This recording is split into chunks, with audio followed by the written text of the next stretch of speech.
Hello again, it's Noob, and just look in front of you. Isn't that a really beautiful sight? At least I think so. These are all disc detainer pics sent to me probably over the space of about a year by my friend Boris over in Israel, who's been trying to perfect a disc detainer pic design for 3D printing. And yes, the version 1 and version 2, I believe, designs are out there on Thingiverse, so I will leave links for you. So, where do we start? Well, let's start right at the beginning, because this is the version 1 pic. Let's just see that in action. So, just a standard Chinese disc detainer. I'm going to put the key in just so I can center all of those discs. Pop in the tool. Try to just engage with the top of the discs. There you go. And they're going to get my pick tip back. And then there's no mystery to it. I'm just going to go along gently on every disc position and see whether I can advance it clockwise if it's binding. And repeat per disc. So that was one of the discs. It's disc 1 from the front.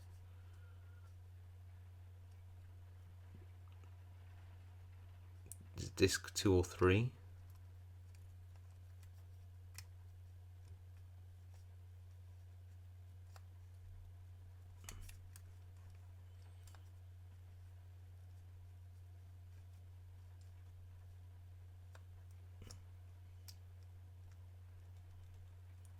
This one's binding now, so just keep turning it. And that feels set. There's another one here.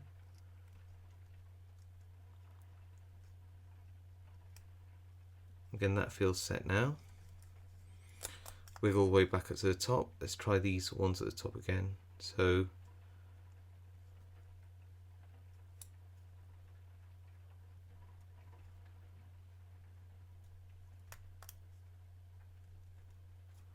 that is disc 1, and it binds and it's set now. Disc 2.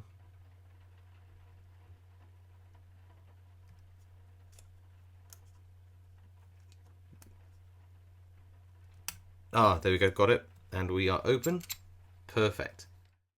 One of Boris's thoughts is that when he's making this, he wanted to make it out of very easy to get materials. So things like wiper blade, maybe some stainless steel tubing, some injection mold ejector pins, which are made of hardened steel, I believe. Things just like nuts and bolts and grub screws, just standard things which you could use to, for example, make handles or tension tips or picking tips out of. And what's really ingenious about his design is he's tried to really limit the metal on plastic interaction. So if you look here, this pick tip screws in at the top, but what it's actually tensioning against is just this nut. There you go. And same down here is that you've got nuts in here for the handles to interact with, so that you're really just compressing against the plastic rather than screwing directly into it. It's a really neat idea. Now, this is the version 1.5 pick, and well, everything about this is really cool. And he gave this to me in the LockCon in the Netherlands when we bumped into each other there. And I really liked this when I saw it, and I thought it was really cool. Apart from this particular one had, when you hear it, a bit, maybe too much drag on it, but that's okay. It does rob a bit of the feedback. But what really didn't work was that the pick tip was made out of some tubing, which was filed flat on one side to provide tension to the keyway, like that. But this was just too thin. When you put this in, it tends to over-rotate round, and it doesn't apply the right tension to the core. Although you can see some of the elements have changed. So you've gone to a thinner.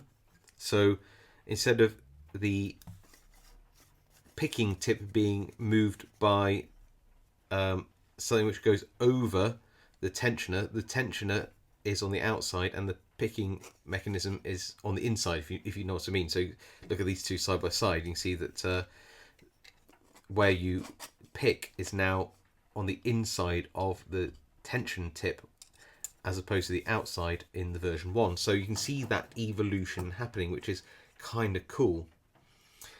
So Boris went back to the drawing board and then designed these two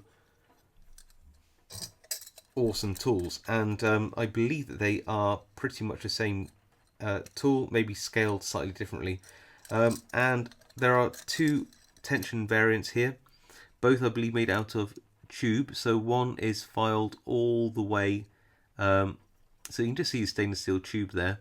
You see that this is pushing up against that tube to hold it in place, this bolt secured by that nut, and this one is also made out of some steel tube, albeit a slightly thinner diameter, and again filed down to a tension tip held in by the bolt. And again, the picking tip, which is made out of one of those ejector pins like this. You can see how it would be made. You just need to get your multi-tool on it and grind it down. There we go. And that's again held in just like the version 1 at the top, using a grub screw and a nut to compress this at the top. So yeah, very, very cool indeed. So let's see those in action. So let's try this green one first. Again, just going to slide in the pick tip all the way down, pop in the tension tip, turn it, hold that tension, go to the top of the disc pack and try to find any binding discs and turn them. I think that's one set.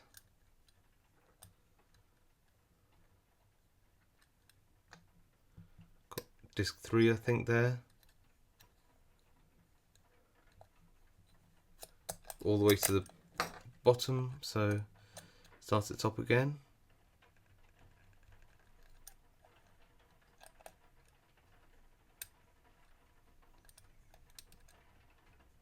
Just tried disc 2 now, good. 3 and we're open. Look at that. Wow, that's a quick open. And next up, let's try this beautiful gold one.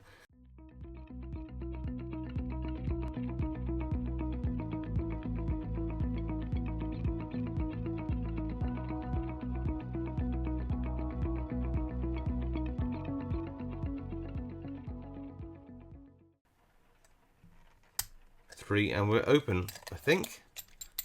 There we go, lovely. So there you go, what a wonderful evolution of design. I think it's really nice to see Boris's thinking as he's progressed all the way through, keeping the elements that work and changing elements that don't. It's clear that that these have a lot more play in them and less drag, which is really nice. And one thing about these version 2 picks, which I like, is they appear more dense. They are actually probably about as heavy as this much larger tool, but they are smaller, so they're just more dense. Why is that important? Well, I feel that you just get better feedback with it. So not only can you get more feedback imparted by the fact that you don't have drag on the inside. You've got these little markings here as a guide as well. You actually, because of the stiffness of the material, your mounted material, you're getting better feedback throughout that material as well. So I think this is brilliant. What else can you do with these? Well, these are obviously set up for you know, these standard Chinese disc detainers, but why can't they be extended and adapted for any other use? All you need to do is adapt the tip and this tensioner. You can extend it, you can decrease the size, increase the size, almost limitless actually in terms of what locks you might be able to pick with one of these if you just make it your own and adapt it in the way that you think it would be best.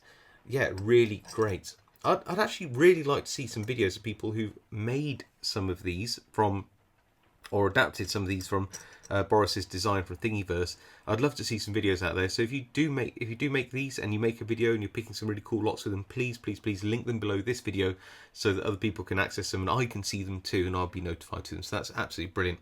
Well, thank you, Boris, for all your efforts. I think it's a brilliant gift to the community for you to allow people to just take these designs and make them their own. I just think it's really brilliant. So thank you so much, and I'll see all of you next time.